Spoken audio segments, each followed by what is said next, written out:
أصدقائي وصديقاتي، نهاركم سعيد. المكان اللي قدامنا ده قصر سباهي أو قصر سباهي، موجود في أرقى مكان في اسكندرية أمام كوبري ستانلي. زمان منطقة ستانلي كان اسمها الحي الإنجليزي.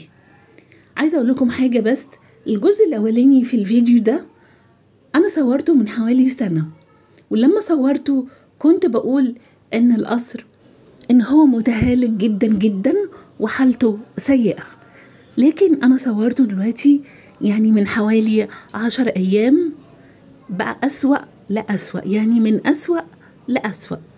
دلوقتي هاخدكم لجولة داخل القصر، يعني مش هنشوف كله، هنشوف جزء بسيط قوي لأن المكان مهجور، وحقيقي المكان مرعب، يعني مش مريح.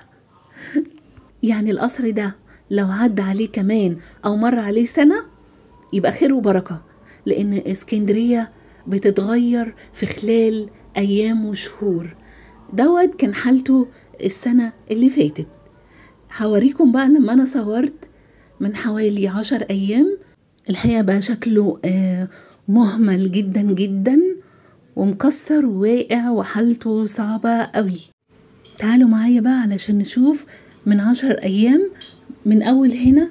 أنا لسه مصورة ده جديد، طبعا الوضع مختلف خالص، الشبابيك كلها واقعة ومتكسرة.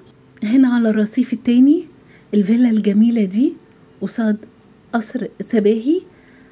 الفيلا دي من الزمن الجميل، صاحبها جاد زي ما انتوا شايفين، مهجورة هي كمان.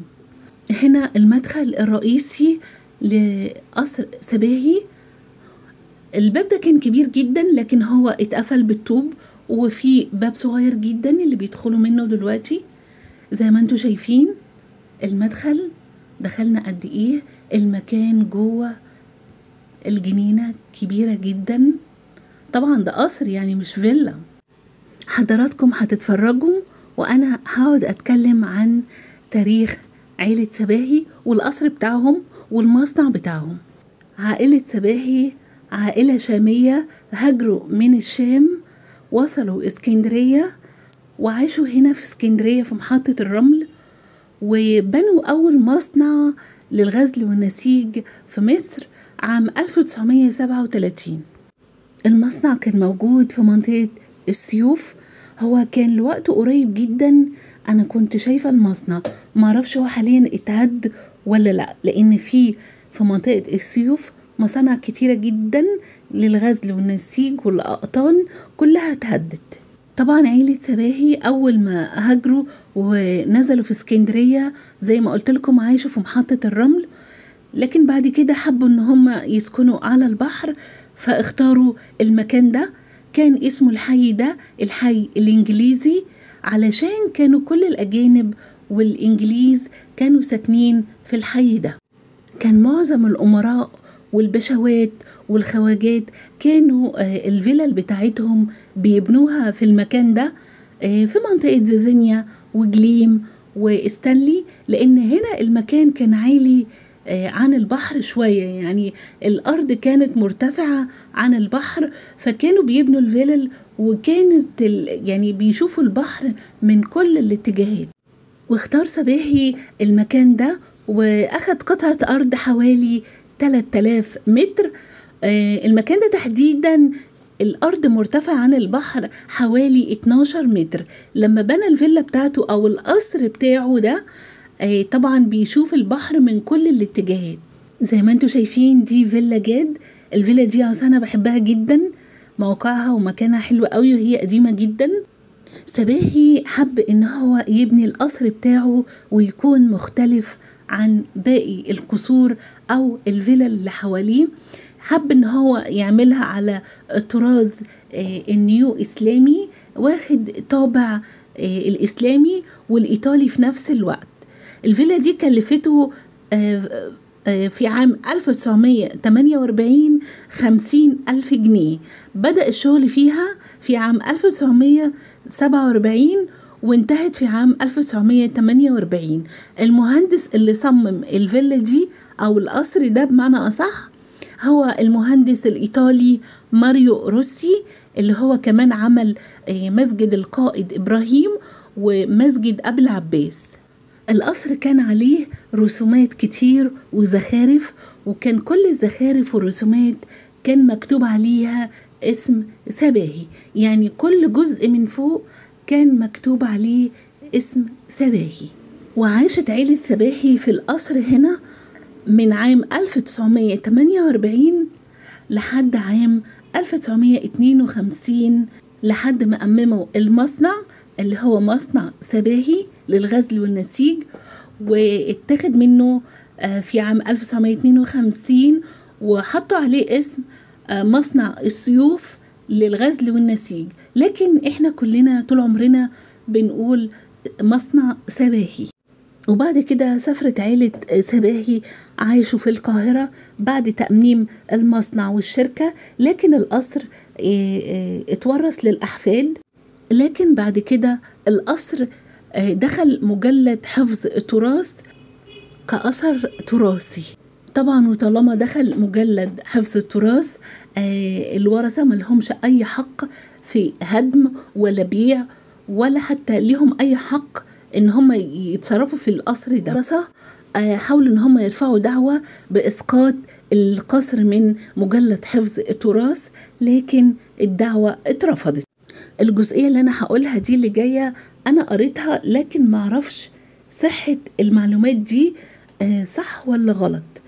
إن هو في 2019 كان محافظ اسكندرية عبد العزيز قنصوة انتزع ملكية القصر ده من أصحابهم الأصليين وعملها منفعة عامة للدولة. طبعا وزي ما احنا عارفين القصر مهجور لفترة طويلة جدا جدا من سنين وهو بالشكل ده، يعني ولا أصحابه استفادوا بيه ولا الدولة عملته حاجة. لكن لما أنا رحت أصور من 10 أيام الناس يعني الأمن اللي كانوا موجودين قالوا لي ده في واحد اشتراه وهيهده وهيتبنى عليه، يعني لسه مش عارفين هيتبنى عليه ايه. ده الكلام اللي أنا سمعته بحاول أقوله لكم. تمام، هندخل بقى نشوف القصر من الداخل. هنا بقى القصر ده الدور أو يعتبر أول دور، ده أول دور في القصر مش الأرضي، الدور الأولاني علوي. بصوا من جوه شكله إيه، شكله مهمل جدا جدا جدا. القصر عبارة عن 3 أدوار، دوت الدور الأولاني بنطلع بالسلالم. الحقيقة يعني هو الأطلال اللي باقية حلوة جدا، تقول إن هو كان قصر محترم وفخم قوي. يعني المباني اللي باقية فيه الحلوة اللي أنا شايفاها روعة بجد، لكن متكسر وفيه مية كتير جوه، معرفش يعني ليه كده سايبينه بالإهمال ده. والشبابيك كلها اتسدت بالطوب عاملينها والباقي المتكسر كله. المكان جميل قوي من جوه. ده الدور الأولاني زي ما قلت لكم. البدروم تحت ضلمة قوي، ضلمة جدا، برضو واسع قوي تحت. وده الدور الأولاني. وبعد كده الدور التاني والدور التالت اللي هو الروف برضو.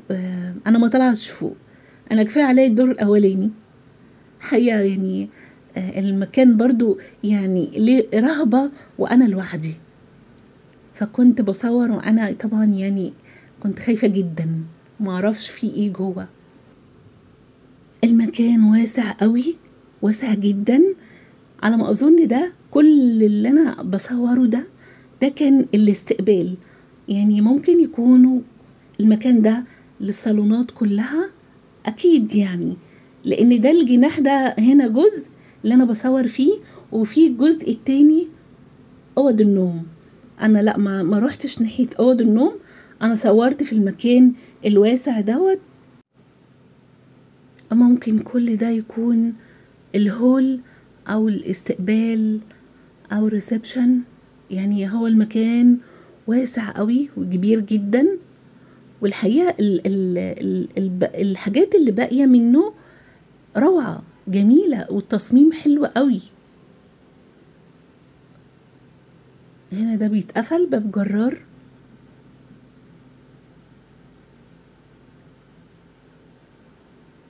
اتقفل هنا لما الباب اتقفل هنا. بصوا الحاجات الباقية جميلة قد ايه، والتصميم جميل فعلا. قصر من جوه يعني بجد اكتر من رائع. ازاي هما يعني سايبينه بالشكل ده، كل الشبابيك واقعة. حضراتكم طبعا شايفين المكان والسقف.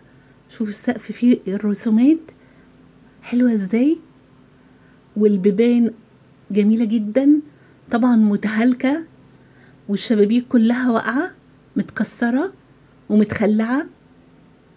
غير كمان في شبابيك مقفولة. انا طلعت بره في التراس او في الفرندا يعني. شوفوا قد ايه الفيو جميل من فوق، حلو قوي. ده من الدور الاولاني. ده التراس او الفرندا كبيرة قوي، كبيرة جدا.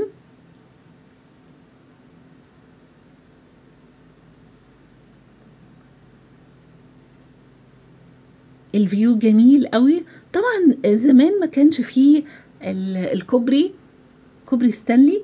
كان فيه بقى الكباين وكان فيه الشاطئ وكل ده ما كانش فيه عماير ولا في اي حاجة. انا حاولت طبعا وانا نازلة من هنا اصور لكم المكان تاني. بصوا قد ايه المكان كبير كبير جدا. وده الدور التاني اللي فوق، يعني الدور اللي فوق التاني. انا طبعا ما طلعتش.